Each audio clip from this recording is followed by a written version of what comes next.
Good afternoon and welcome back to Growing Together episode number 15. Today we have with us Brian Shirley, musician, just finished first year of college, really good friend, Yeah. and really talented person. Thank you. Thank you for being here, Brian. How you doing? Yeah, it's my pleasure. I'm doing really well. How are you? I'm doing great.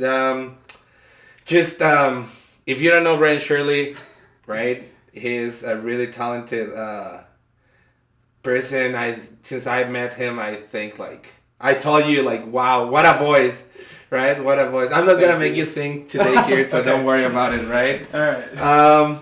So Brian, tell me how was your first year at college? First year at college was better than people said it would be. It was really scary with, a bunch of COVID things happening. Everyone said, "Oh, you're not going to get anywhere near the experience of, what everyone else has had." But when I got there, as far as South Dakota schools, I think they did a really good job of trying to keep things as close to the norm as possible. So I still had decent classes. They still allowed a lot of activities. They still kept a lot of things open, and I was really able to get a lot more out of it than I expected. The ensembles there, I was really, really happy with, and they ultimately found really creative ways around COVID, and so I did end up getting a lot out of it. Well, And I enjoyed it. That's pretty cool. So Yeah. where are you going to college right now? So I'm at the University of South Dakota down in Vermilion.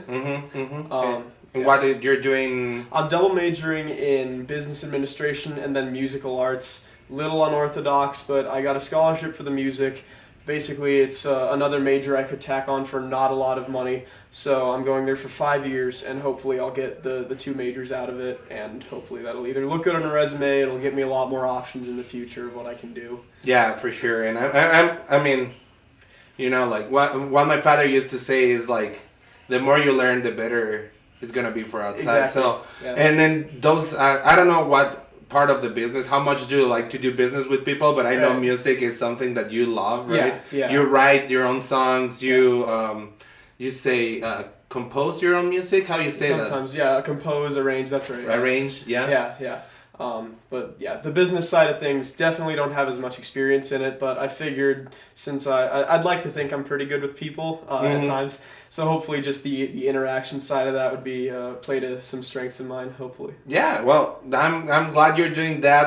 I mean, the way that you are with people, not just here but outside, that's gonna give you a plus, Yeah, thank right? you. It's just gonna be easier for you once you're out of college, and I'm sure you're gonna do good. Right. So let me tell you about this. So this is a space for you to tell us about your faith journey, right? Yeah. How it's been growing in a church, right?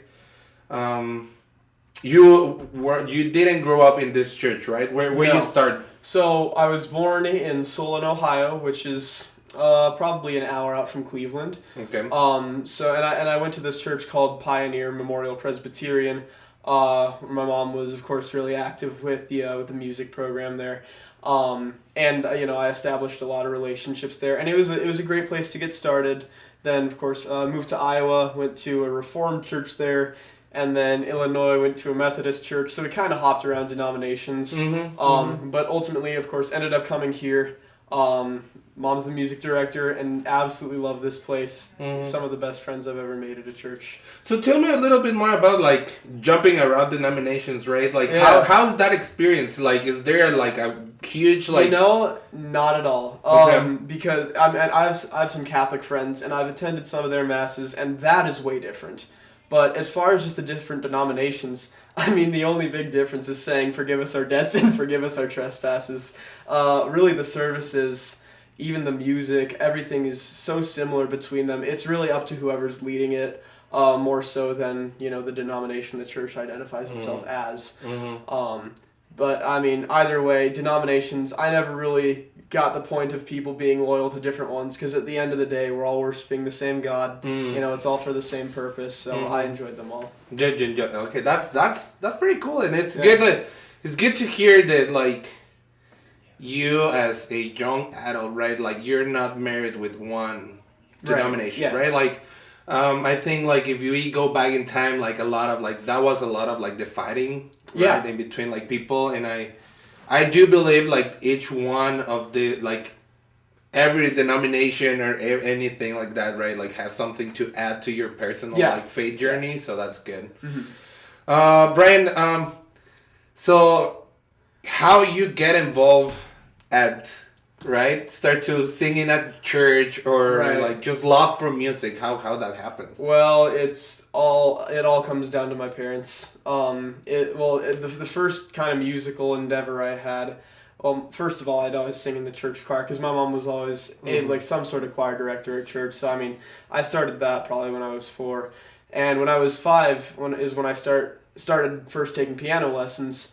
And it was it was not a very premeditated decision. My mom came up to me and said, "Brian, do you want to take piano?" I thought there for like 5 seconds, and I was like, "Yeah, why not?" And I mean, if I hadn't said yes, my life would be completely different. So that one little decision, I still remember it, even though I was 5. I just remember saying, "Sure, why not?" And it took me here, and I can't imagine what it would have been without. Yeah. And then from then, my mom, I've always been fortunate to have my mom be involved in church, and my dad would always he would often play drums or whenever my mom would need to bring him in for anything. So I was very fortunate to have a very involved family, especially as far as music, but even just as far as church in general.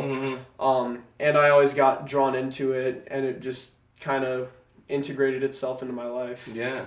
So so now that you're going to college, right, you like left the nest, right, with your parents. Yeah. And you came to church once because you like play for the church, but also you were in the youth group, and then like you were really involved in all those things, like right? So how is the life of a first year college person, right? How you balance it? That you went to church with COVID? How was that? How like you kept your spiritual journey like? So there are a lot of campus ministries at USD. Fortunately, I've already gotten involved with 2. One's called Crew. One's called Chi Alpha. They're both ministries that aren't. They don't do tons of mission work, but it's more about just getting together, little study groups, meditating on it, and growing in both faith and friendship. That's really what they emphasize on. Over the summer, oftentimes they'll do mission work, but obviously I'm here and not there, so it's not really a possibility. But I didn't quite find a church in Vermilion I settled into. I mainly just did with those groups, and then I'd watch services online from here because obviously very close to my heart. But that was the main ways. It was a lot busier. I took 19 credit hours, which isn't like insane, but it's a good amount. So a lot of times I'd find myself on a Saturday night up at 2 a.m. and just I would not have the energy to wake up. So luckily they had those things in the evening. Yeah. So I was able to do that. So you mentioned that these kind of communities, right, help you to grow in faith and friendship, right? I understand the part of friendship, right? But when you mean growing in faith, what's that? How is that involved? Like, when I started doing these groups, they really had an emphasis on analysis. You would read, they didn't tell you what to read. You'd read a part of the Bible, which I've heard scripture all my life. I've been kind of I've been hearing it a lot, but only until I went there and I really started. They made you think pretty critically about these things. So you'd go and then you'd read this and say, okay, well, he told this story. What's this deeper meaning? And you'd have your own interpretation of it. And the ability to interpret what the Bible is telling you on a deeper level, like what the fundamental messages are of certain scriptures, even if they're just stories, what the message is. That's been really, really important to my faith life. And it's funny because I just heard this from Pastor Chris. He came down to Aula Ranch. Yeah. Right, and he was doing some Lutheran theology there, right? And he mentioned that like we as Lutherans, instead of like what the Bible is doing to us, right? Like what Luther said was like it's not like rules. It's like what the Bible is telling you, what the passage, what the message of this story is trying to tell you. You go deep. Yeah, exactly. Right? Exactly. So I think, then it seems like it's like kind of like a nice like way to like... Yeah. to retain this information and exactly. what is this telling me to do today? Right. What is like how to live in this way? Right. And if you're able to do that, you can get a lot more out of whatever you're reading in the Bible. Because even things, you know, that don't seem like they have much of a message on the surface, oftentimes they do. And do you find difficult to try to give it an interpretation? Because you know, like a lot of people like can like have a different like sense of like God is telling me like I need to, I don't know. I don't think God says like hate someone, right? But like God is telling me to like I need to like prayer 10 times per day, right? And you have an interpretation. Have you had a conversation with someone that has like a different opinion about that? Yeah, actually, when we do those study groups, we do them on Wednesdays, and we'll all get together. So what I'll do is I'll say, you know, I'll read it. I'll say my own interpretation, which of course isn't necessarily the right one because it's just what I got from the text. And then everyone in the group will discuss it. They'll say, oh, well, you know, maybe it could alternatively mean this, or maybe it could also mean this. And then we'll try to draw as much meaning as possible from just that one text, and doing that I think is really meaningful. And then there's the balance of like everybody respect each other's opinion, right? Like, yeah. No one ever says I don't think that's right. They always say it could mean this and also this. You know. Well, that's pretty neat. Yeah. So it seems like you have find that balance to like keep your faith active, right? Like so, not as much as like. Yes, when we go to college, and I didn't have that experience because in Mexico it's different. Right. But like here, like you 18 years old, live your community, live your family, right? And then it's hard to just to keep, right, church alive. Sometimes. So like, for example, like we know that like other people this year are going for the first time like to college, right? And so what would it be like something that you would like recommend to them to do this, you know? Yeah, don't panic. That's a pretty good one. You know, because I'm double majoring, and when I was talking to people who had double majored in college, they said, oh, you're not going to have time to do anything. You know, double major is going to consume your life. And I mean, that's made worse by the fact that my two majors are completely unrelated. So it's two entirely different schools, two different sets of prerequisites, and I was fine. You know, I still had time to do a bunch of intramurals, a bunch of clubs, you know, those two campus ministries. I have a large amount of work at college, and I'm still able to do so many things. You will have time, just as long as you can keep an order of what to do during the day, you know, and take some downtime too. That was the thing I definitely learned from first semester, especially, is I said yes to everyone. You know, someone said, hey, would you like to join our club? Would you like to do this? Would you like to do this? I was like, yeah, sure, absolutely, I have time. And I did have time, but I eventually, you know, started doing so many things that I didn't have many free hours in my day. You want free time for yourself. I would say at least an hour or two of time for yourself to just relax, breathe a little bit, and that's going to help your mental state so much during college. But yeah, don't panic. You will have time. I think I honestly had more free time than I did in high school. I mean, I wish I would have heard you when I was in college too. Like, that's a pretty good like message there. So like there you go, guys. Like that's what you need to do if you're watching this. So we move out a little bit of college and everything. It's really neat that what is happening in your life. Yeah. How's your spiritual journey going? Right. I think, and this could definitely tie into these questions later, but I really think I know what I'm here to do.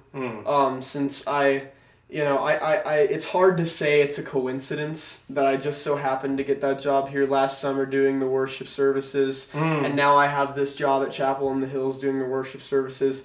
It's hard to say it was just by accident that happened, that they just presented themselves. I definitely think that's a big that's what God wants me to be doing right now. Yeah. Do you think it's God's plan? Absolutely, I do. Okay. Yeah, I can't imagine what it would be without. So. Yeah. So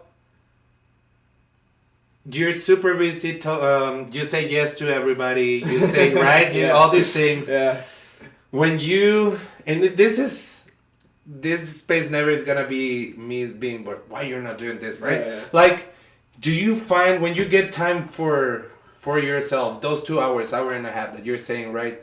Do you find God during that time, or sometimes it's like you just like is there? How is that interaction? When do you find God during your day? When do I find God? So I always try to tell myself, pray when you're feeling a lot of emotion, no matter what it is.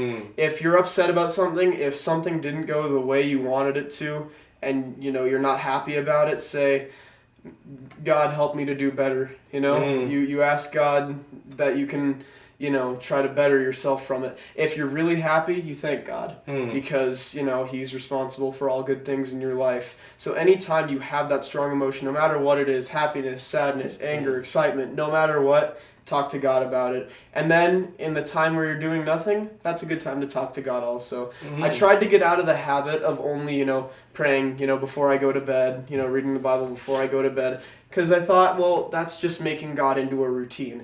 And that's not what it's supposed to be. You're supposed to talk to God, whenever you feel Something. Yeah, exactly.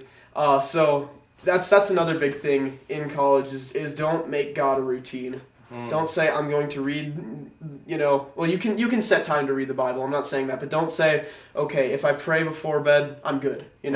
Talk to God when you feel, the Spirit moving.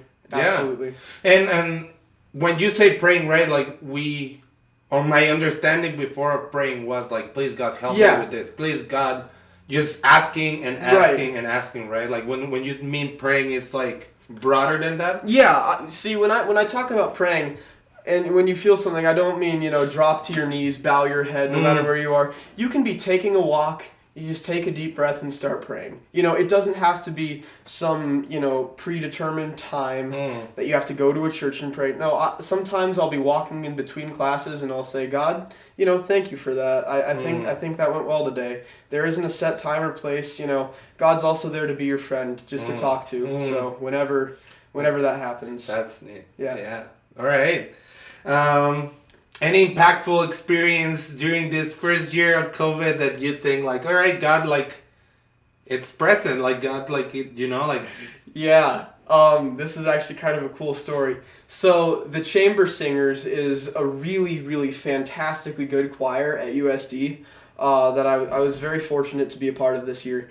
And we had our first concert. It was called the Music is Alive concert. And it was when COVID was kind of in full swing, everything had to be outdoors. So we were at our local park, and there's this little band shell that the choir was performing at. And it was a great turnout. A lot of people were there. And then we were singing this song called O Day Full of Grace. And at the end of this song, there's this beautiful part in the song where the whole piece just opens up. It's loud, it's powerful, and it's praising God because it's a sacred song. And, the second we got to this part, it was kind of an overcast day, cloudy. And the second we got to that part where everything just opened up to the final chorus, the sun came out through a ray of clouds and hit the choir. I'm not kidding. It happened so perfectly. Everyone in the choir got goosebumps. It was so cool. And I wish I had it on video because that was such a... that's another thing that doesn't happen on accident. Like, that's awesome. Yeah, that's a holy moment, right? Like those moments that you're like, right? Like, and that was the highlight of choir the whole year, I think, and the director agreed on that. That's just something to like. My grandma used to say that like. Also, a way to like praise God is like singing, and she used to love to sing, and it's just so like neat that like. In the moment that you're like getting to this point, right? Like, and then like the sun is just. And that happens. Like, I almost had to stop singing because I was choking up. I was like, "That's so awesome." Yeah. And did there were any comments after it? Like, oh, there were. Yeah, they were. I mean, my choir director. He talked about it for the rest of the year because it was so cool. And do you find difficult now that you're in college? Find people that are, I don't know if religious is the correct word, but like have like. A relationship with God? Right, relationship, yeah, like a relationship with God. Not like religion, but like... Right. You... see, not everyone at USD is religious. Even some of my friends aren't. But, a lot of people still are. But if you just look in the right places, absolutely. We have, obviously those two ministries... they try to evangelize when they can, though. I met them because they were going around cafeteria... and just, saying people, hey, did you want to, stop a second and pray about anything? And I said, sure. And I mean, that's how I met them in the first place. So definitely, it's still a good community there as far as, religion, and I think it's only going to get bigger. That's nice. Yeah. So, Brian, we're moving to the part that is like kind of a little bit more personal. Yeah. And I have a few questions for you. The first one would be like, what do you think is your purpose? You mentioned something about it, but didn't just really briefly, right? Like, I'm curious about like. And I can tell you that. So, I think, for a long time now, I've always thought, man, it'd be cool to do music, and I've since probably late middle school, I've thought about career opportunities. There are times I've thought, oh, I want to do something in the medical field, but it came back to music. And then I thought, oh, I want to do something in the business field, and then it came back to music. Like I said, I had those opportunities presented to me where I could, my entire job was performing, for the church. Mm-hmm. And honestly, that was a lot of people, saw COVID as this big drawback, but honestly, it was one of the biggest times of growth in my life. Because, I had this realization, like, this is such a perfect job, I'm not, even if I'm not making six figures, I'm doing what I love, and I'm doing it for the Lord, and like, what else do you need? Do you think now that, like, before we used to think like we need to have that job that is just assuring six figures, and all that stuff, do you think more your generation thinking more about, I want to do what I love? Yeah. Maybe not all of them say like, and also like to praise the Lord, but like do it what you love. I agree. I think my generation has been really proactive in that mindset that happiness. I mean, money isn't happiness. Your happiness is a state of mind. Do what you love, and you'll never work a day in your life. And I agree. And I mean, there's a lot of people. It's not to say that any job that earns a lot of money is horrible. Like, there's going to be people who are in the medical field that love what they do. There's going to be people who are lawyers that love what they do. And that's what they're called to do. Good for them, salary should not influence, what makes you happy. Because at the end of the day, if you're happy, even if you're not rich, if you're happy, what do you want? What more do you want? So I would agree that. Love that. Yeah. Yeah. Do you think younger you would be happy with what you have become? I hope so, yeah. When I was very young, I wanted to just be like a performing musician. That was what I, dreamed about. And, even though when I was young, I dreamed about, performing as like a rock star or something. Mm-hmm. Yeah, I mean, even if it's not on a stage, in front of 10,000 people, if younger me saw, 19-year-old me, playing piano for a bunch of people, and I mean, I'm proud of the music I do. I am. So, I mean, I think if younger me heard me playing that music, he would at least he would be happy, I think, because it's a start to, I think, a long journey.